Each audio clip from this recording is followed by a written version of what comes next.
Hello everyone, welcome to another episode of the Divine Rich and Free Life, the place to be if you want to ignite your inner power and live life with more peace, passion and joy. And I'm very excited today. I got someone very dear to me, in the sense that I was looking forward to see her, at least face to face, even if it's virtually, because she inspired me very much when I was in the journey of writing. Her name is Alison Porter. She's a writer, Hey Hush, author of Stronger Than Before, and also a counselor and coach. And I brought Alison here because I feel like very much in the times that we are in now, it's very important to see that we can overcome any challenge that life brings us. And she has overcome few of them, but I think her book is really a tool that she was looking for when she was diagnosed with cancer, breast cancer. And nowadays, there's a lot of fear in the consciousness of the planet. We live in fear, and I'm all about joy and transformation. And Alison is a very good example of what you can really do when you take charge of your life. And her book is all about taking charge of your cancer or your life and thrive with that. So Alison, thank you so much for having the time today to be here with me. I would like you to introduce yourself a bit more on how you got into this space of doing the work that you are doing, also talking about your story, and how was the situation when you decided to write this book. So thank you for being here and welcome. Thank you, Moni. It's lovely to see you too.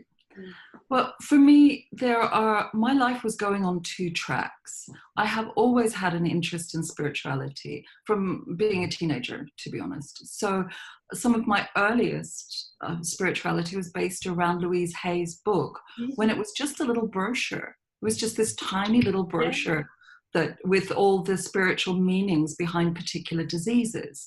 So I had that, and I had my training as a coach and a spiritual counselor.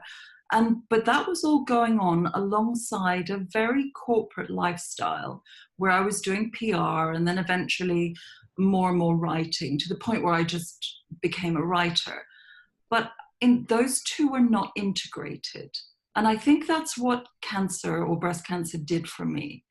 Because when I was diagnosed, as you can imagine, it's an enormous shock. And you talked before about the cultural spell that we're under. Nobody hears the word cancer and thinks, okay, I've got this handled. Everybody hears the word cancer and pretty much freaks out, because it feels like a death sentence. It feels like this is a real struggle with death. And I've spoken to many people who've had even the most kind of minor incidences of breast cancer, and they have gone through that same kind of dark night of the soul when they're faced with this. So I was diagnosed. I didn't start writing while I was going through it. I'm very reflective. So I will go through something, then I'll pull out the golden thread and the value of it, and then I'll share it. Now, a lot of other people do it differently, and certainly in the sort of cancer genre, then people are often, and it's very helpful, they're sharing their journey as they go along.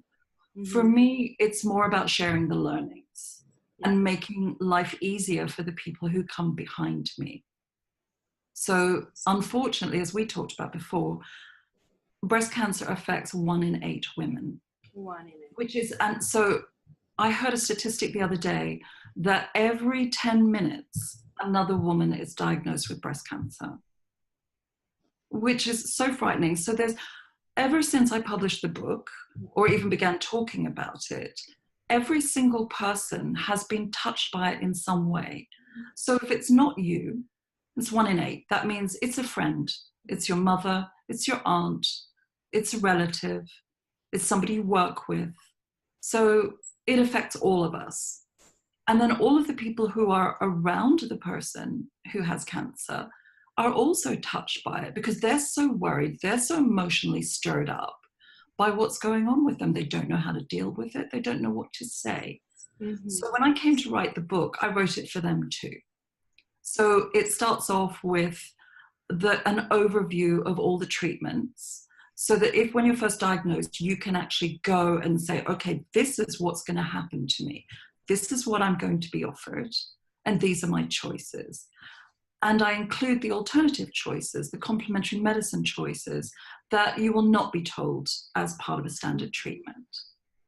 And then the middle of the book is actually something that it is for cancer patients, but in reality, anyone could use it because it's all about healing on the physical, emotional, mental, and spiritual levels.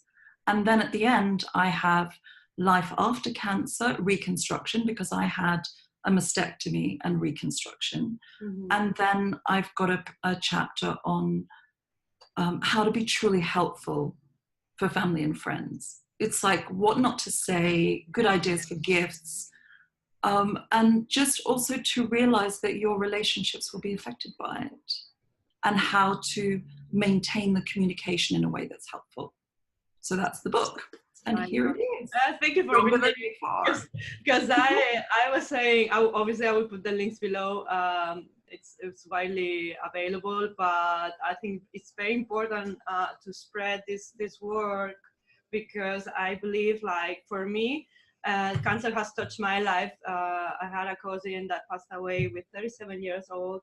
It was bone cancer, but it was two years, and then that's it. And I have family members that also died of breast cancer, but also there's a lot that is about success stories. So that's the thing. We tend to have cancer as this kind of a taboo word, or a very scary word, or I was telling you a few weeks ago, I had this kind of health issues, and suddenly you Google it and it's just the worst thing that you can do. Yeah, absolutely. But I was freaking out because immediately the first thing is like, oh, it might be a sign of cancer. And I was talking to a friend as well, and it feels like now is that kind of word that everyone fears, but there's so much of misinformation, and also there's a lot of alternative treatments as well. Yes. Not only one route, and I think that's why it's important to use tools like your book, where the moment you're diagnosed, and then you choose, right? You make the choice, but a conscious choice. Absolutely. It's, for me, I'm setting up a roadmap of how you go about making choices, but I'm not saying this is the choice for you, because only you will know if chemotherapy and radiation is right for you, or Gerson therapy, or it's all about your beliefs. And it's tremendously important, as we know from the placebo effect. If you don't believe in the treatment won't work for you. Exactly. The belief, that's so important also, because I feel like the consciousness of what cancer is, as well, is all very based on the fear, and that's a belief. So the conscious belief of that, well, you know, and so that's why I wanted to interview you as well, because there is a lot of success stories, and I do believe that there is a lot of things that we can do with our mind and the emotional. So it's not only the physical support, which is, am I going to the traditional route? Am I doing more of a complementary thing with it? But most of the things as well, I think the fear that you are triggered with is what paralyzed you. And I would like you to also explain for you, what was your journey when you got like that kind of shock or news? Because I know it's like, okay, what am I doing now? So what would you say to people? Like, because it can happen to me, it can happen to my neighbor, because it's going up. So, and that's another thing we were talking about. These numbers are increasing. Say that in your book. I was doing some research, and that's what the cancer research is saying. But also the numbers of people overcoming and thriving after cancer is also going up. So we have more numbers, but what's your take on why do we have more cancer now? Or is it just that it's more in the consciousness, so we are co-creating this? And also, how can you take it from the place of fear to overcoming that, and also believing that you can also, you know? I think we have to get under the understanding of what cancer is. Because for the last, 50 years or more, we've been told that cancer was a genetic disease. But actually, cancers, there's only about 2 to 3% of breast cancers are actually genetic. So here we are thinking we're being served some kind of sentence that we can't get out of, or we can't change it because it's genetic. Now the thinking has shifted to the fact that actually it isn't genetic, it is metabolic. So it's what's going on in our body. We need to look at the traumas that we've gone through, which also changes our physiological state, puts the body in inflammation, which makes it harder for the immune system to work. And that's when cancer comes in. So cancer isn't a thing. It's not a virus. It's not a thing that comes in from the outside and attacks you. You have cancer cells the whole time. Your body, if your immune system is working well, is happily destroying them every single day. But then something stops because usually of chronic inflammation. That immune system becomes suppressed, and then it's not working effectively, and then you're open to the possibility of cancer. Yes. So that understanding changes the game completely. Because now, with the understanding of the work of epigenetics, which means that we can change gene function, we can switch it on and off. So there are cancer-promoting genes that can be switched off. There are immunoprotective genes that can be switched on. And this is all to do with our metabolism. So this is all to do with how we treat ourselves physically, the kind of toxic load that we put ourselves through, how well rested we are, how well we use our nutrition, what is our emotional state, how stressed are we mentally, do we feel like we have a sense of purpose? All of those factors are contributory to our metabolism and how our body, our immune system is functioning. So this gives us hope. Now we can actually take charge of our healing and do something to affect it. I love it, Alison, because most of the times when, especially because I was in that space myself a few years ago when I came to the UK in 2011, where I went into that fast pace to burnout and stress. And I think stress is the cause of many, many, many diseases, not only cancer, but many other things, because, you know, in a way, I was going in autopilot and my soul said, hey, where is your purpose? There's something. And then it's also listening to that voice of, why is this appearing now? Why am I co-creating this? Because we tend to think it's an external thing that happened to us, but it's something that it was always there. Yes, and you can also look under, you need to look at the symbology of the body part that you're dealing with. So for the breasts, it's all about nourishment and nurturing.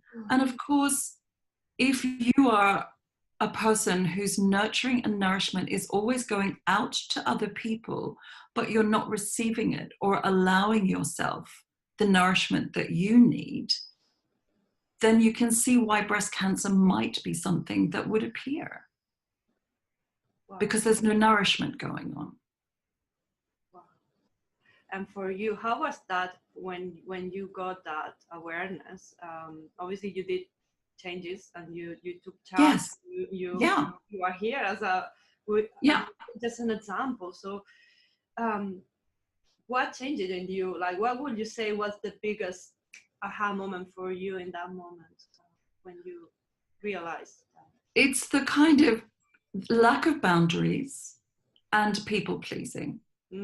So I was not carving up enough space for myself to heal, to nurture. I was always working.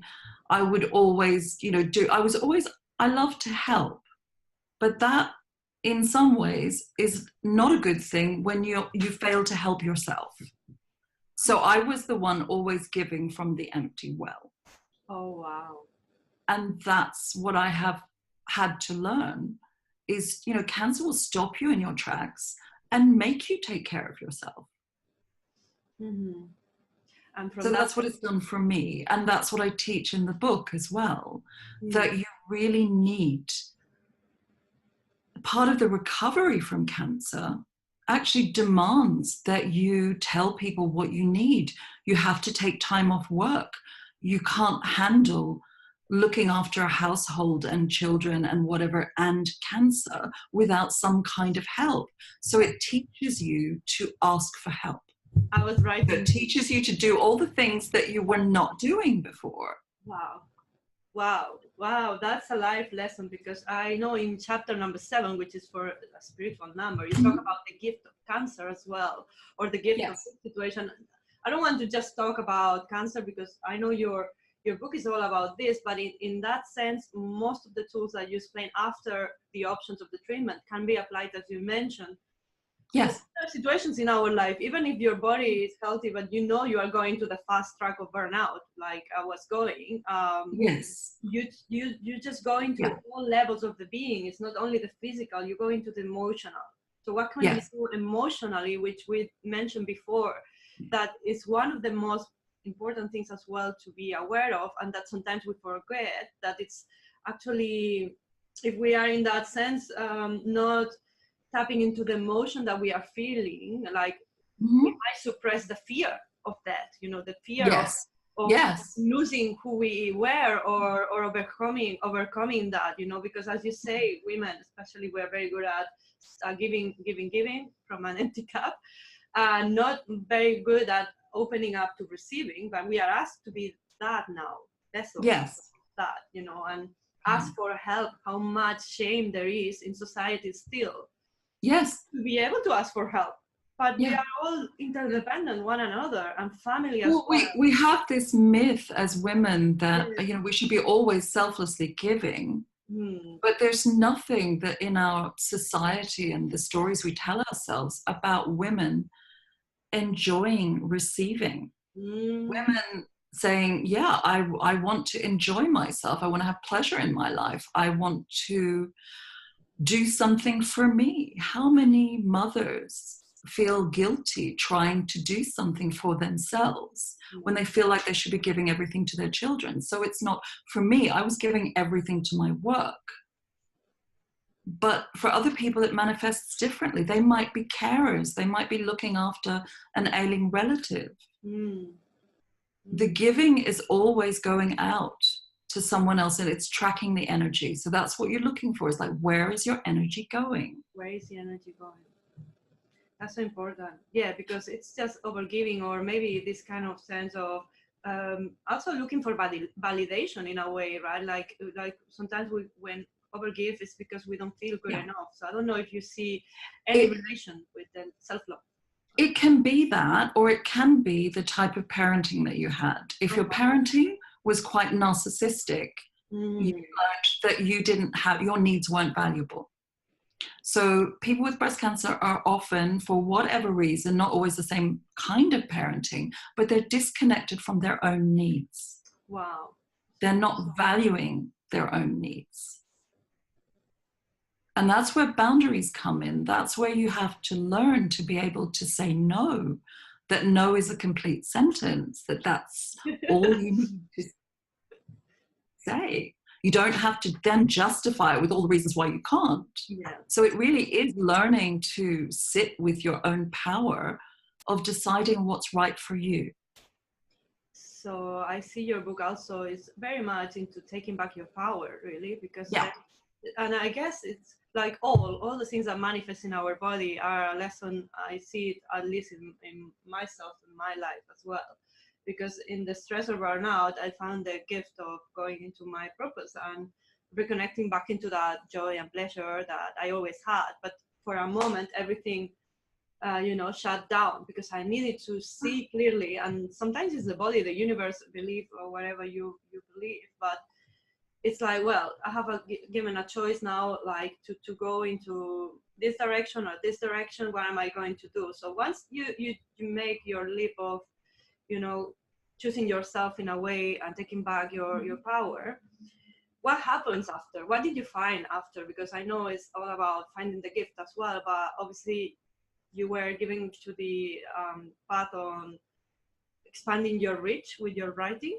You became a author because you needed to share that message. So the universe provides as well the means. And I'm going to tell you how that came about, because it's quite interesting. I want to know. Yes, please.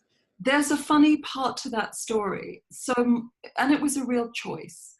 I was waiting for my reconstructive surgery, and for a strange medical reason, there was a growth on my adrenal gland, which the other hospital knew about, but they didn't tell the hospital I had to go to for the reconstruction. When they found it, they were like, sorry, we need to investigate this, when the other hospital had thought it was absolutely fine. That gave me 6 months more before I could have my surgery while they did all the investigations. I was so disappointed because I had waited for this for such a long time. But what I do, this is my process, I always go, like, I have my moment of going through it, feeling the feelings, feeling upset, all of that. And then I go, okay, what can I now do that I couldn't have done if that surgery had gone ahead? And that was the Hay House Writers Workshop. Wow. Because I would have been having surgery. So there you go. The universe provided. I didn't like what it provided. I was not happy about it, but it was exactly what I needed. The right timing. I always talk about divine timing, but sometimes it's like, I don't want this, and we get stuck in there. But actually, if you just allow yourself to accept the situation, then you see the gift when you look back, right? Oh, yes, because you're not going to see it at the time. No. No one is ever going to have cancer and go, oh, wow, this is an amazing gift. I am so happy. No. I saw it. I call them dark. For cancer, I call it a dark gift. Yes, it is. It's something that is so difficult, but you know that there's growth going to come out of it. It's called post-traumatic growth. When you go through such a difficult circumstance, you do not rebuild your house on sand. You must change the way that you live. The whole process of it will force you to change how you live. It's so strong message there, you know. Yes. Yeah. And the reason the house fell down in the first place is there was something not right. But you know, the first thing you will do when you're hit with a diagnosis like that is you will struggle for normalcy. You will be like, I'm just going to have this treatment and then my life will be back to normal. And you're desperate to get back to normal. And then time goes on and you start to realize that actually you need to make changes. And normal's not looking that good, actually. And also normal never returns. You are never the person you were before something like this happens. And that is a good thing. Yeah. What about valuing life, you know, because I've been, for the last few days, you know, I'm celebrating life very much, but in this moment where you are very close to remembering that we are impermanent. Yes. We are eternal, but our body is not. And thanks God, because imagine if we live forever. Well, if we live forever, we would never do anything. We would never change. Because we'd always think, oh, I've always got time. No, we tend to think we always have time. And it's not about looking at the clock, there is no time, like Alice in Wonderland, because last year was very transformational. Yeah. And I had this sense of now it's the time, Moni, to really express your soul. And I think this kind of situations is like when you are given the choice to go there and give it your best, your best shot, you know, in life. But you don't need to wait for something like cancer or get into a chronic disease to really step into your full power and open up to who you truly are, or your soul, and expressing that, right? Because I think that's a calling. It might come in a this or that, but it's... Yes. But I think we are all bound by the chains of the emotional issues we have not resolved from early life.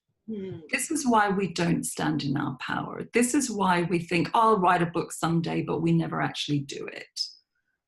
So the big part of this book, I think the thing that makes the change is really looking at your internal emotional state, releasing the resentments, really looking at what's holding you back and how are you holding yourself back? How are you thinking, yeah, I could do that, but I'm a bit afraid. How will people receive that or whatever? It's like, it's coming back to yourself and going, yeah, I'm going to do this. Because when you get breast cancer or any other form of illness that could be terminal, it's like, wow, the light goes on. It's like, how much time have I got left? And what am I doing with it? What am I doing with my life? All of a sudden, everything that is not important pales away. You're sitting there listening to your friends talking about some kind of random crap, whether it's one person's fallen out with somebody else. And you're just thinking, why does that matter? Yeah. Because now you're dealing with issues that are life-threatening. Mm-hmm. So all of a sudden you get immense clarity. Amidst the fear, you also get incredible clarity about what you value and what's important. Wow. Yeah, that's amazing, because you are in the dark. I feel like what you say is the dark night of the soul. It's in the dark, but unless we deal with in the shadow in many ways, I didn't need to go there. And sometimes I still go there when the universe presents you with like choices on how, hey, take care of your body, or because this is a possibility for me, and this is everything is possible at the time. And it's possible that tomorrow I don't wake up. I hope I do, but nothing is guaranteed. You don't need to wait for this to happen in life.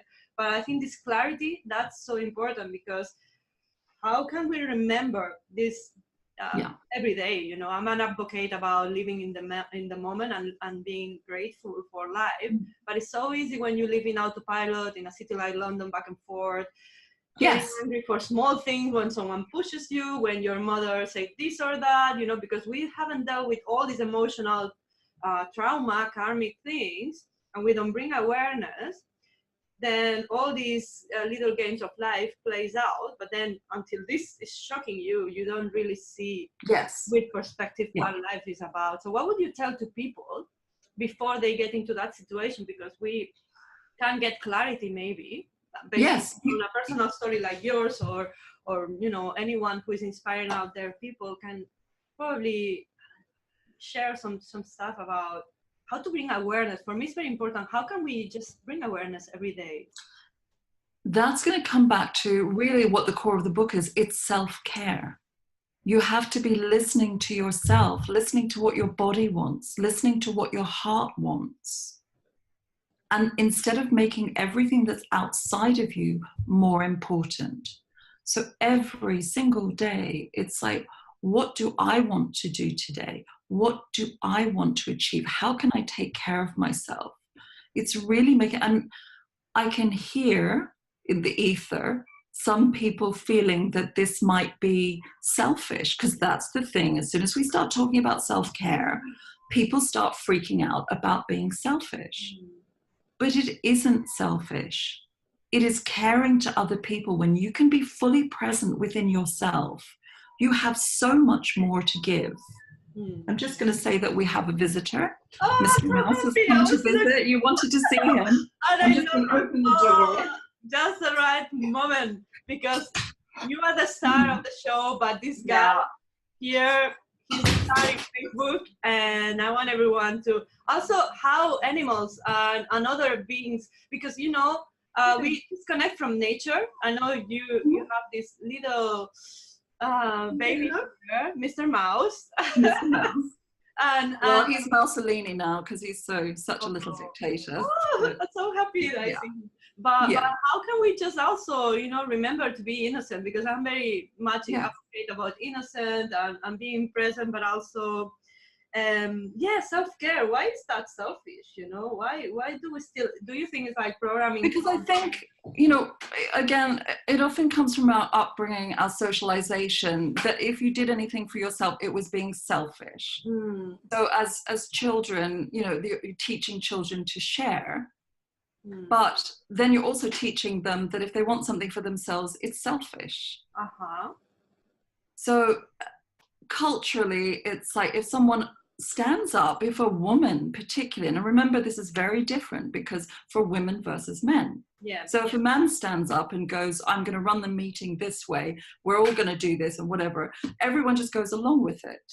But if a woman stands up and says exactly the same thing in exactly the same tone of voice, then she's bossy, difficult, arrogant, all of those things. So as women, we are conditioned to be always looking to care for others, but we are not conditioned to look for us, to care for ourselves.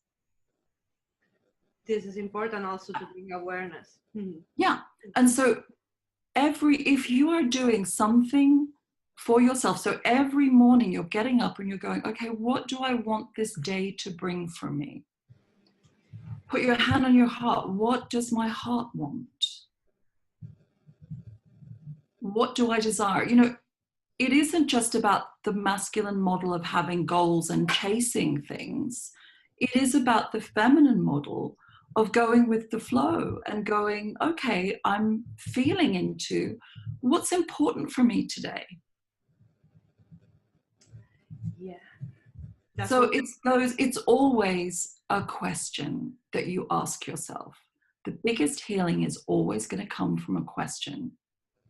So it might be a question that reveals why you're struggling with something, or it might be a question that just opens your heart and says to yourself, and says, this is what I really want. You know, just even stop, put your hand on your heart and go, what do I really want? Not what do I think I can have? What do I really want? What's really important to me? And these are all the questions we have to ask ourselves in life, whether we've got illness or not. If you want to live your purpose, you are going to have to stream your energy. You're going to have to cut away what's not important and focus on your values. That is not selfish. That is making your contribution. And making your contribution in the right place.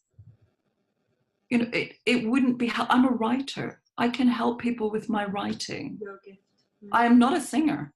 So, you know, if I decided I wanted to have a career as a singer, that would not be helping people. Yes.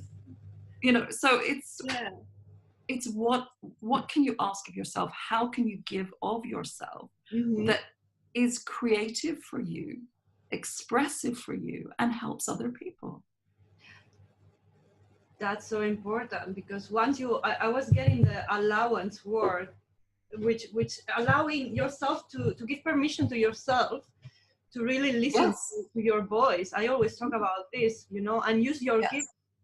As you say, you are a writer, and once you took your power and because you were presented with this, I don't like to say problems or issues, or it's a lesson from life. It's a life is teaching constantly, and then it's how are you going to take these lessons and then apply it in your life to help others. And I believe, like, for you is, as you say, you're a writer, you're not a singer, but what about that person who it's a singer and still because of the conditioning of their parenting, or because they were being an artist, this and that, they are suppressing that in them. In my book I will talk about the creative power and going back into innocence to really bring your soul, net your soul, because that's what I believe I've been called now with the divine feminine energy coming down, or I talk a lot without getting into the spiritual side, but it's all about flow. It's not only one aspect of the self, it's bringing both to dance together.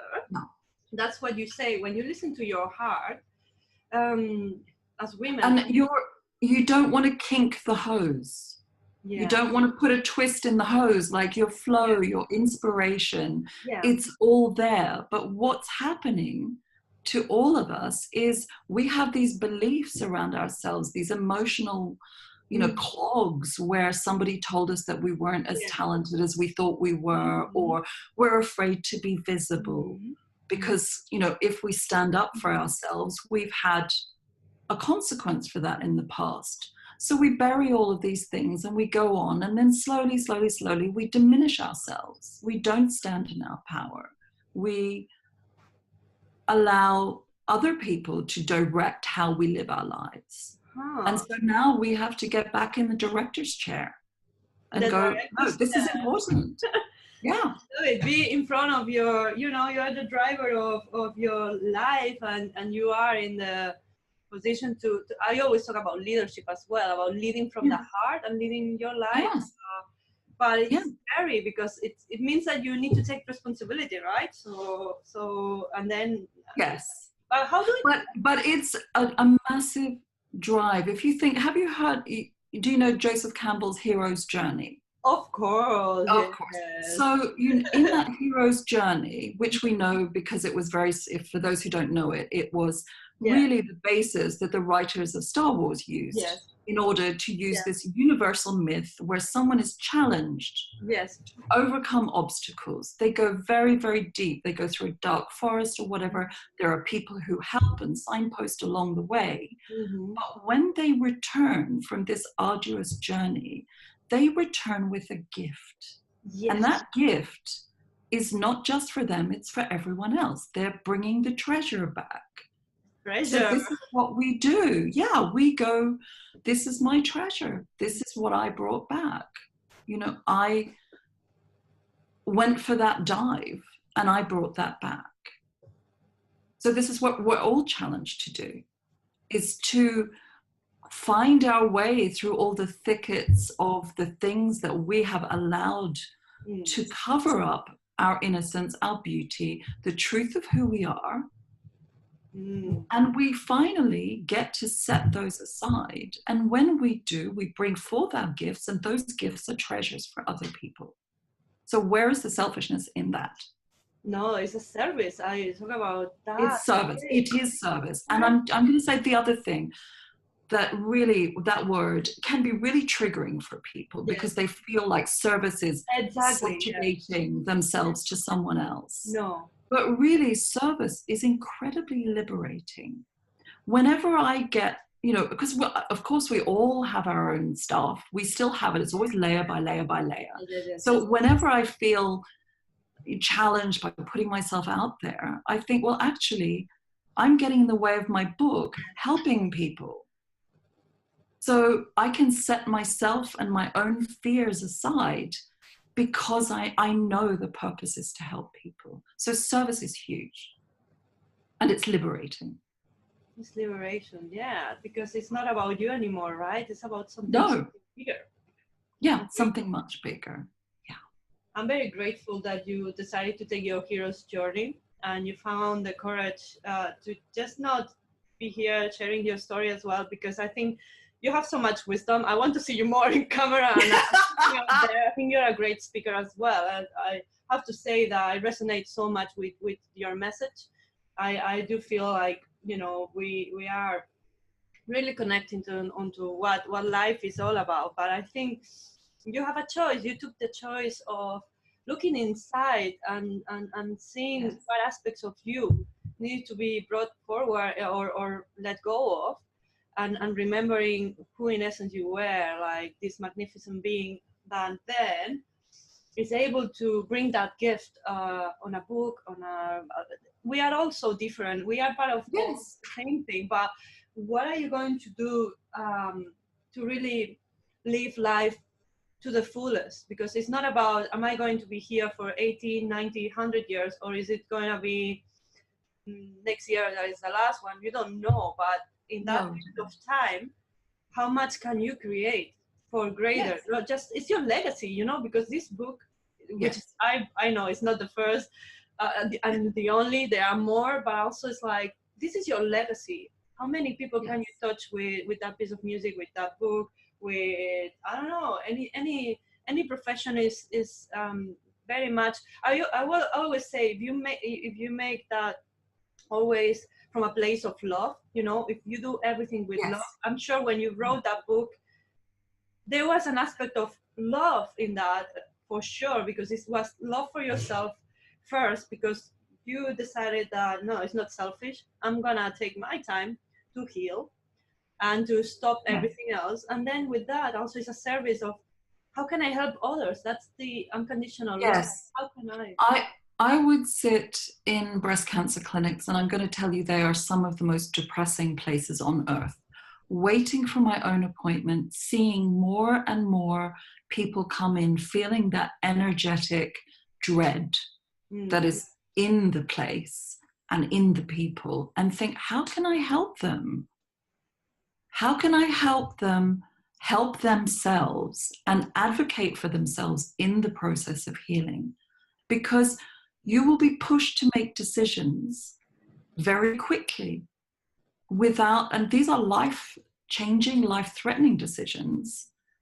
And you need to feel that you're making the right choice for you. And that's a big theme in my book as well. It might be the right choice for someone else, but is it the right choice for you? So it is about getting in touch with what's important to you, what feels right, getting shot of all the things that stop you from thinking and feeling clearly, and knowing who you truly are. And I also talk about the balance of energy. If you think about those sort of, all of those 4 levels, we all hang out on 1 or 2. Yeah. So I hang out largely, for most of my life, I was hanging out on the spiritual and mental levels. But what wasn't getting attention, and what for me caused, I think, the cancer, was I was not hanging out on the emotional level, and I was not dealing with the physical level. So that's another way, another little roadmap that you can just look at and think, okay, where am I spending all of my energy, and what am I ignoring in my life? So there will be people who are 100% focused on the physical, maybe mental, but they're not touching the emotional or spiritual, or perhaps they're, they're on the physical and the emotional, but they're really not dealing with their fears, and they have they feel no purpose in life. So it's about getting that balance right. Yeah, because we are really all these limitless being on, and we dance into different aspects. We tend to women disconnect very much, at least myself, from my body. But for men, maybe the emotional side as well, it's very repressed. We are talking very much about breast cancer, but for men as well, I think there's a lot of things in terms of bringing that awareness and flow, and bringing the divine or the feminine aspect as well of the emotions, that it's okay to feel, it's okay to cry, like feel like you want to cry because you are sad. It's a roller coaster. It's not like just straight up. I like to talk about joy.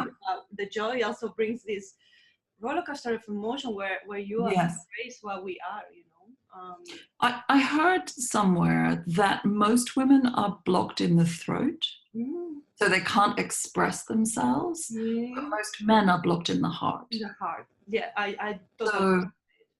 They can't express their feelings. So women cannot stand up for themselves and speak their truth, and men can't express their emotions from the heart.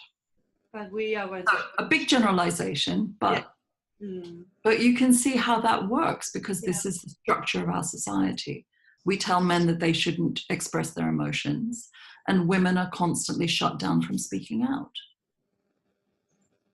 And I feel we are shifting this as well, because that's I believe, and I think at least with our work, or my service as well, is about bringing that awareness that it's okay now to be who we are. And I don't know if you want to close, because before I close, I will share the links below on your book and any other work, because I know you work with people as well, helping them to navigate this. And I think from a very authentic place, because you have been in the journey, you really know how people feel and what. Obviously, they need to make the choice. So what works for someone might not work, but it's about options and also the emotional support to stay. It's about understanding what's right for you, learning how to navigate your own emotions and support yourself.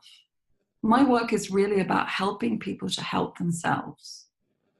Empowerment. So it's not about being an expert, but it's about having the tools to unlock things for people. I love to help them feel more themselves, better about themselves, so they can heal.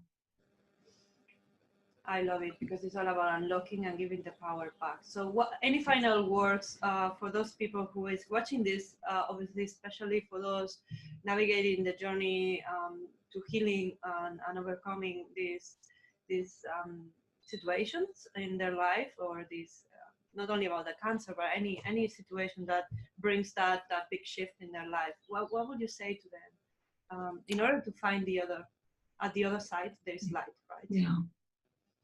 I think first of all, the biggest part of resilience, that ability to overcome, is vulnerability. You have to be vulnerable to yourself.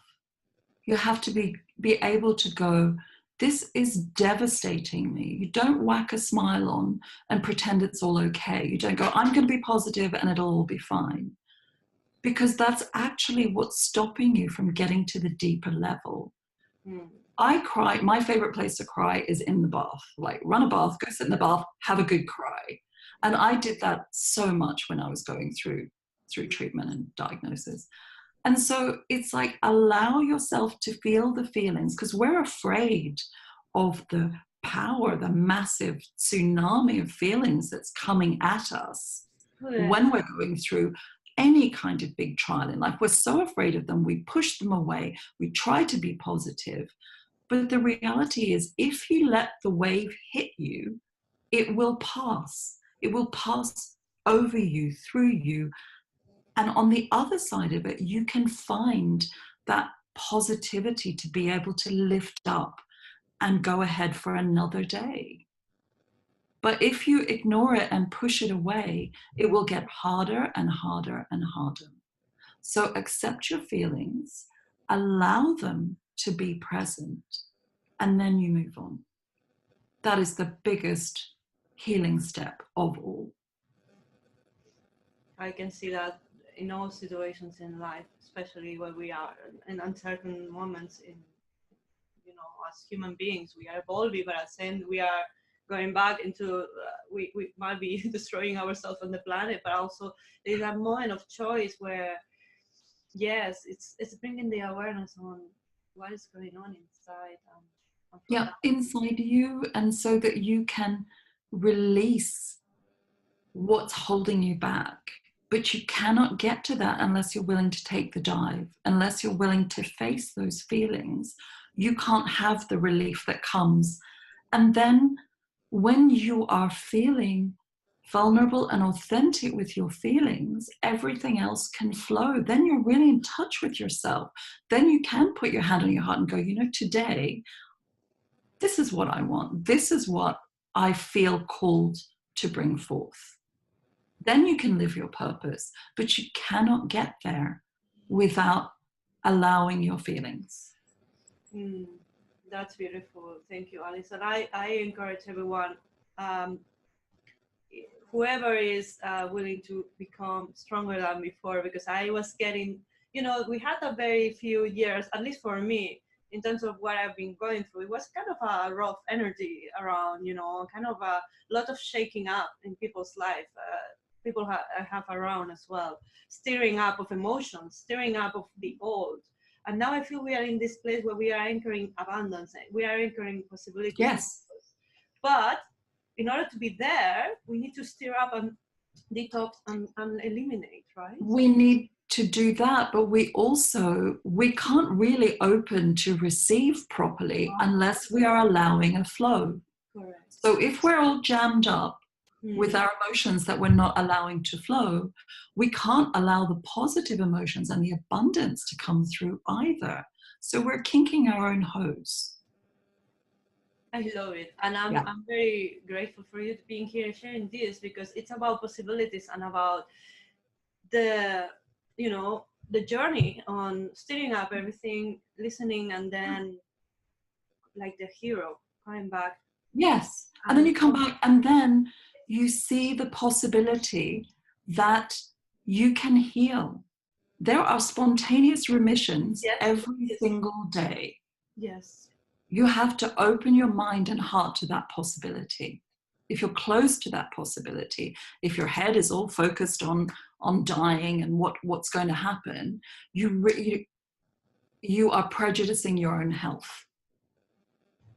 So you need to hold an open space for the possibility of healing, which you cannot do without the flow of your own feelings.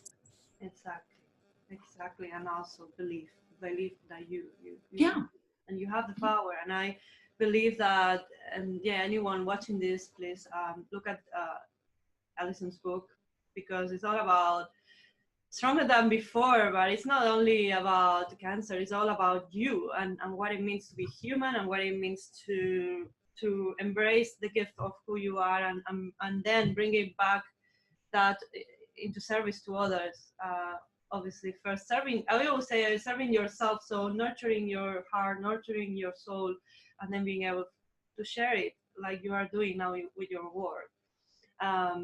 with others and inspiring others with the lessons, you know, because you wouldn't be speaking from this place if you didn't go through all those lessons. Yes, Because exactly. you're speaking from experience, and it's not like, you know, you didn't read it in a book, you live it, and then you are able to put your soul in that book and touch with people, like touch everyone with that book. So I will put the link below, but I really want everyone to follow your work as well, because I think there's so much inspiration and courage. So I honor you for your courage, because Thank you. you know, life is short, and we don't make it memorable most of the times, because we are so occupied, you know, with this kind of system of achieving Yes, material things. But without health, without our energy, without our flow, we are not able to do anything, right? So exactly. And that's a fundamental learning, because until you lose your health, you have no idea how important it is. oh, oh my God, Because yeah, that's the seat of your power. There's nothing you can do. There's very little you can do when you're just going through all of this. yeah, So it's so important to take care of yourself. And as we talked about before, take care of all the little whispers along the way. Don't wait for a massive tumor. Listen when something makes you uncomfortable and it doesn't feel right for you. Stand up for yourself. If you get a little niggle about your health, pay attention to it. Yeah. thank you. Listen. Yeah. And yeah, I did have to listen last month because I was freaking out, you know what I was like. But it's very important. It's very important to listen to yourself and learn, also support yourself with others, like the book from Alison, working with someone who can resonate with your story or resonate. It's very important also to work with someone who you resonate with. You know in your heart what is Mhm. for you, and not give the power to what everyone else is Yes. doing, because family, I guess, can also influence, but as much Yes. as you love them, only you know the answer. I always Yeah. tell this to my women as well, my clients. It's like, I can tell you by experience, I can give you the tools based on my own journey, but ultimately, you know what resonates with you, because I might, Yes. Yeah. don't resonate with meditation, and some people love meditation, and some women meditate by Yes. running. So what does it feel right for you? It's very much important to listen. And that is standing in your power. When you know what resonates for you, then you're standing in your power and going, yeah, that's right for me. And it becomes very clear. Again, the more, the clearer your energy gets, it's immediately clear if you resonate with someone or not. Yeah. Thank you, Alison. I really, really appreciate all this time and all this wisdom from you, and for sharing this journey of, going back into your full power and really inspiring people around the world with this message. So, any Thanks. final words? I know we spoke a lot, but what would be the last thing that you will say? Honor yourself. Honor who you are. Honor what you need. Honor what you need to express. Honor the messages that your body and spirit are giving to you. So it is treat yourself with honor and respect. Thank you, Alison. Thank you so much. You're So welcome. I will put the links below for your book and work. And yeah, honor yourself, everyone, because life is short, and we need to make it, memorable, and enjoy every single moment. Absolutely. Thank you for a great chat. Thank you.